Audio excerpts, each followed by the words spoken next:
Welcome to Leaders and Laggards. Well, I want to welcome everybody to this episode of Leaders and Laggards. My name's Dave Swenson, and I'll be leading the discussion tonight. As always, I've got along with me Jeff Custer and Ken Riches. And our topic tonight will be leading through crisis. Really, if you think about it, since 2020, and we haven't necessarily stopped yet, we've been in a time of crisis that's really put leadership abilities, specifically those leadership abilities that are important in a time of crisis, at a premium. So it's not the first time in history that we faced something like this. Heck, it's not even the first time in my career we faced some kind of a crisis.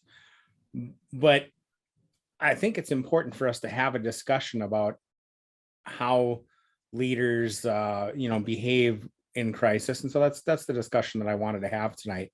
First question, and I'll lead into this question with this, with the statement that, in my opinion, the way that we define a crisis is going to have a great deal of bearing on the way that we handle them, right? So if you looked in the dictionary, you'd probably see a definition for crisis that would be something like, an intense time of difficulty requiring a decision that is going to be a turning point.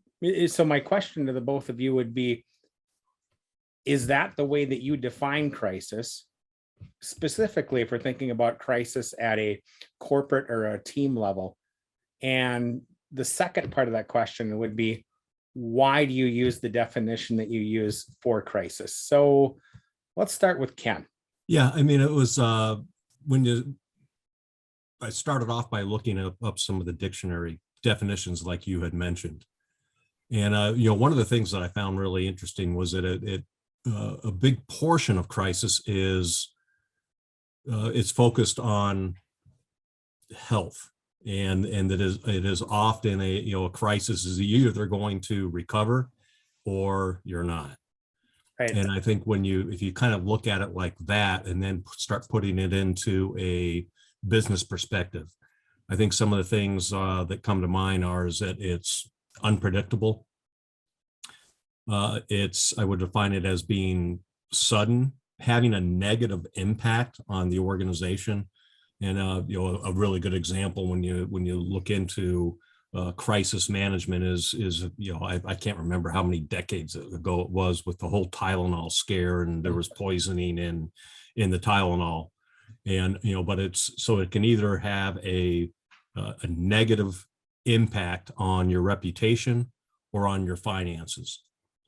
And and some of the things if I think about in today's day of age, what are some examples? Losing a big customer, having to go through and have tariffs mandated through the government, and what that does to an organization. Certainly, as you alluded to, Dave, living through the pandemic for the last 2 years. And then you have some of your force de majeure type things, fire, flood, tornado, or things like that. And so it really is, you can either be a victim of a crisis or you can plan for it. But I think we'll probably get into that a little bit more as we talk about. But to me, it's really unpredictable, sudden negative event. Sometimes you can plan for it, but sometimes it catches you by surprise, like the pandemic. Not a lot of organizations plan for something like that. No, absolutely not. How about you, Jeff? I'd add, really, Ken, I think you covered, you guys covered the dictionary definition. I think you probably hit it. Yes, just thinking about it maybe in a broader terms, Dave, for me, it's, things that are out of the ordinary that require immediate decisions and action. And so that's maybe the same thing Ken said, but maybe just a little bit more on a broader scale.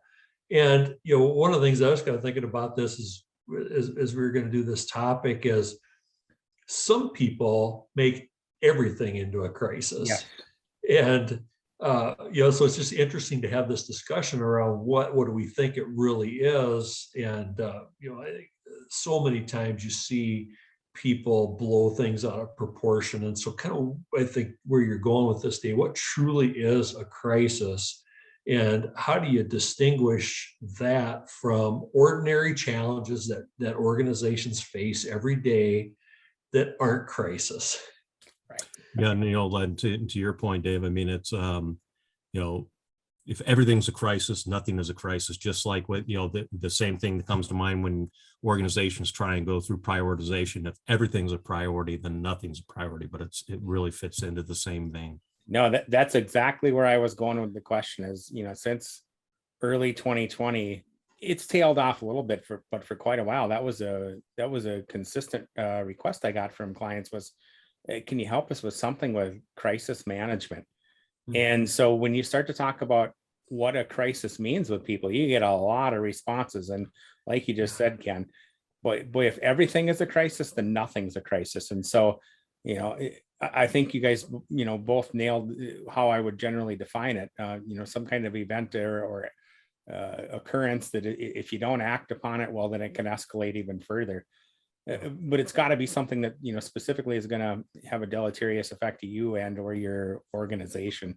So not everything is a crisis, but the things that are a crisis, yeah, you probably have to have a certain way to act to resolve them, and or maybe if you're lucky, you can even sidestep some of them. Right. The next question I have is, do you think that a crisis makes it easier for us to distinguish between what we would maybe refer to as a good leader versus maybe somebody that's not quite at the same level? Maybe, I don't want to say bad leader, but maybe somebody that's not quite as seasoned of a leader.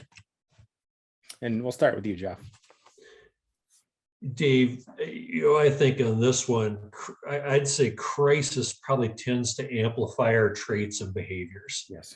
So if you have some underlying behaviors, one of the things you guys know I like talking about toxic leadership. So if you got kind of some of those underlying toxic behaviors, I suspect that when that person gets put in a crisis situation, those toxic behaviors are going to just get amplified.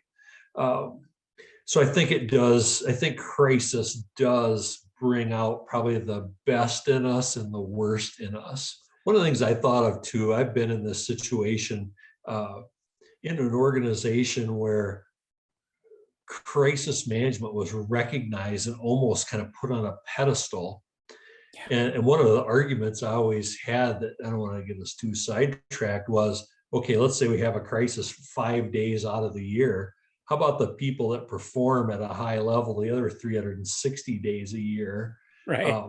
And so, I think it's important for organizations, Ken, like you talked about, to be prepared to deal with a crisis.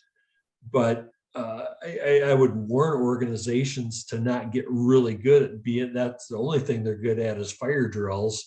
We got to perform on the days when it's just a regular day. And so Dave didn't mean to get us so far track on that, but there was just some thoughts I had as I think organizations, as I think about how do you manage through this? How do you prepare for this stuff? You have to take those things into account, that you don't want to elevate it so that people are rewarded, because then do they start manufacturing their own crises? That's right. How about you, Ken? Yeah, I mean, I think to kind of follow on with what Jeff was saying is, especially when you go through the personality type profiles, like through DISC or something else like that, one of the things that has emerged over the last 10 or 15 years is they identify what your natural style is and what your adaptive style is. And I would say that in a crisis, you're going to be more likely to fall back on your natural style versus what your adaptive style. And I just had the opportunity I was testing out a platform for doing DISC and for basically behaviors and motivation. And I did my own assessment, and again, it came out where it changes sometimes depending on the frame of mind you're in, but it's my natural style is almost directive, and my adaptive is more like just to the left of it, but they're very, very similar. So what I really think it comes down to is what are, and I think, like Jeff said, it's like, crisis, hopefully you're not in crisis all the time, Right. So you might actually, some organizations will actually identify a crisis manager. And there may be people in the organization that really have a great skill for jumping into a crisis and helping manage through it. But I would say that some of the things that are really key is certainly communication. If you have a leader that's weak in leadership, communication is going to be a challenge for them during a crisis. You want people that are going to be calm. When I think of crisis, I think of fast change management. And really one of the things when, the difference between change management and project management really is in project management, you're focused on the task, and a lot of time that's what it's going to be in a crisis.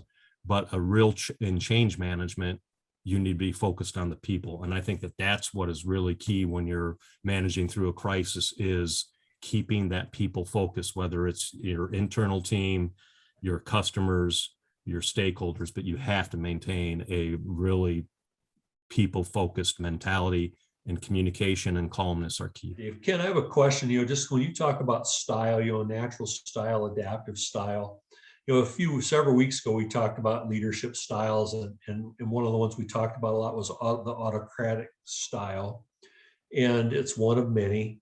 And I'm just curious what your thoughts are. If someone is naturally not an autocrat, do you think that it tends to, in crisis, cause leaders to need to be more autocratic? I think so. I think, and that's where I was kind of saying is, you may not want your normal organization to be autocratic, but in a crisis, you may want someone that's not afraid to make a decision, that can gather the facts and make that decision. So I think that really is, and I think we may even touched on that during that episode, is that a crisis is a time when you probably need to be more autocratic. You don't have time necessarily to enter into a democracy. But I think the key, as with anything, is that if you have the right people in the right seats and you have the right people making those autocratic decisions, you're going to be doing it for the right reasons and not exacerbate the situation. When I'm thinking about this particular question, I really think it's almost as stark of a difference as walking or trying to navigate a dark cave with and without a flashlight. So when you've got a good leader, when you've got a good leadership team, you're much less apt to have some of those stubbing your toe incidents, or even worse, right? So when I'm thinking about crisis, I'm always thinking about, and I don't know if you've read the book, but Sinek's second book, which is Leaders Eat Last. I mean, you could argue that entire book is about crisis management. And so, one of the stories that grabbed my attention in that book, and there were several, but when he talks about Bob Chapman down at Barry Weimeller in Kansas City during the 2008 downturn, and they'd lost 30% of their business, and they needed to save X millions of dollars. I can't remember the exact amount, but it was a fair amount of money.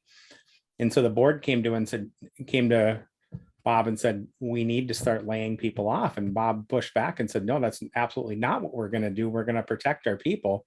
They instituted an unpaid leave of absence situation so that everybody would share equally the burden. And some people were able to afford more of the burden than others. And so some people took more time off unpaid than others, just so that everyone could make it through the crisis. And so, I look to leadership teams and I say, boy, if you're not willing to go to that level as a leadership team during a time of crisis, well, then maybe you should stop calling yourself a leadership team, because you're probably a management team. Well, yeah, I mean, how often do people say, our greatest asset is our people? But the first time you have a quarterly challenge, what's the first thing less mature organizations do? Is they lay people off. And that's exactly right. That really, basically, you're not living you're either lying to yourself about your values, or you're choosing not to live up to your values. And either case is not good.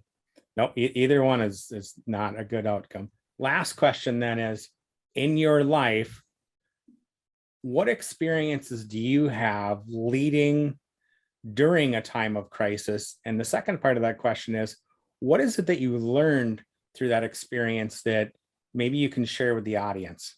And we'll start with you, Ken.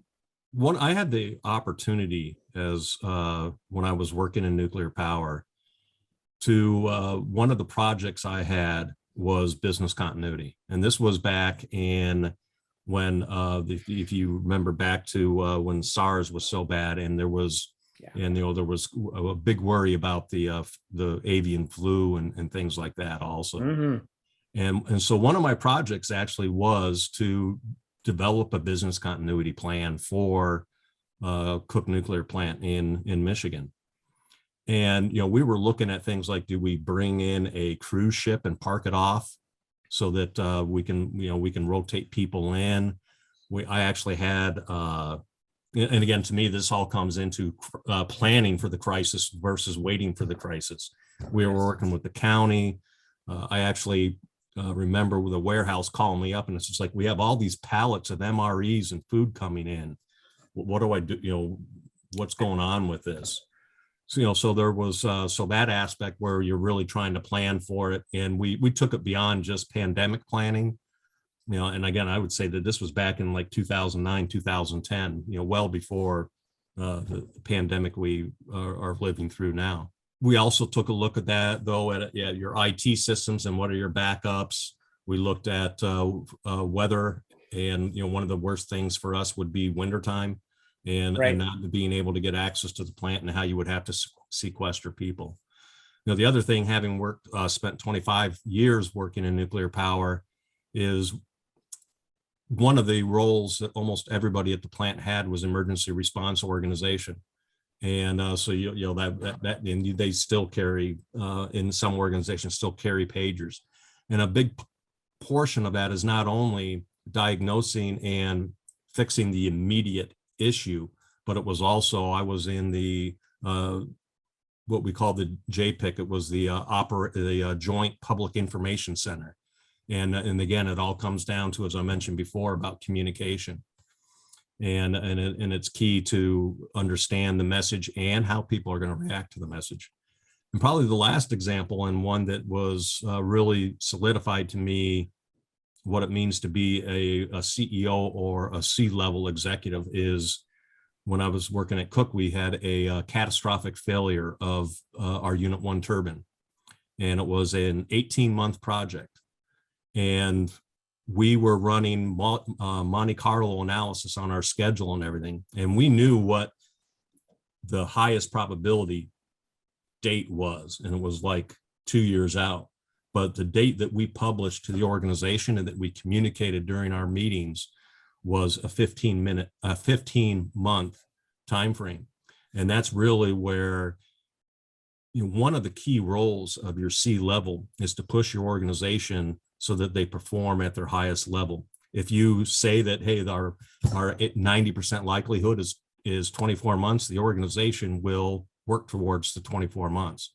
So I think it's really key as a leader to push your team and to try and have them perform beyond what the probability tells you. And I think that's part of trying to motivate and drive your team as well. And you certainly can't use that all the time or you'll burn your people out. But I think during a crisis or something like that is a time where it's worth having that type of an attitude. Absolutely. Jeff? Yeah, for the people that have been listening, I'm on the opposite end of the utility business that Ken talks about in power generation. I'm actually on the distribution side and spent a lot of years in that arena. And it's the poles and wires that are out in everybody's neighborhood that provide electricity to their homes. And Dave, you might remember this back in May of 2011, there was a severe tornado that struck the north side of the city of Minneapolis. Yep, I remember. And we had about a 5-mile path of just utter destruction. When we have storm damage, there'll be a pole broken here or there. There'll be some wire down here or there. And typically how we handle those situations is to send crews to specific, go to this pole, replace it, go to this, put this wire back up. Well, in this particular situation, there was nothing left. There was nothing to send people to in this area. And we had never dealt with trying to dispatch crews to that situation. And how we worked our way through that was we actually created zones, and then we sent groups of crews into the zone to rebuild everything from scratch. And we had never done that before. And we had to decide to do that right now because we needed to get the electricity back on for customers, for, not only residences, but businesses, schools, medical facilities. And so you didn't have time to think, you had to act. And we were able to put that system back together in about 3 days, doing something we'd never even thought we'd have to do. I guess I've had several experiences, but I'm going to go back to the 2008 economic downturn, because at that point in time, I was working for an organization. We were tightly tied to the housing market. So the same kind of thing that Bob Chapman and his team went through, we went through. But our market didn't go down 30%. Our market went down 80%. And it was in the matter of, 6 months. What we did to mitigate the pain to the employees was a handful of things. First and foremost, we had heard what Chapman and his team were doing in Kansas City, and we didn't mimic them completely. But what we did do is we went across the board. The entire organization went down to 60% of salary. We liquidated several $100,000 in assets. And actually, I started working with and was able to get a volunteer group of the employees to join a energy conservation team. And we went to battle with, not only the energy that we were wasting, but the money that was available in incentives for us to save energy. And so, we saved several $100,000 that way too. And so I'm not going to say we didn't get hurt, because we did, but I know that we didn't get hurt as bad as some of our competitors. And, we battled for 2 years and came out of it. And, if I look at what I learned out of that, the phrase is maybe overused, but one of the things that I took away is that leadership really is a verb, right? It's all about action, because we had 2 years of action. What were we going to do to not only keep the doors open, but save the employees, or at least mitigate the impact of them as much as possible?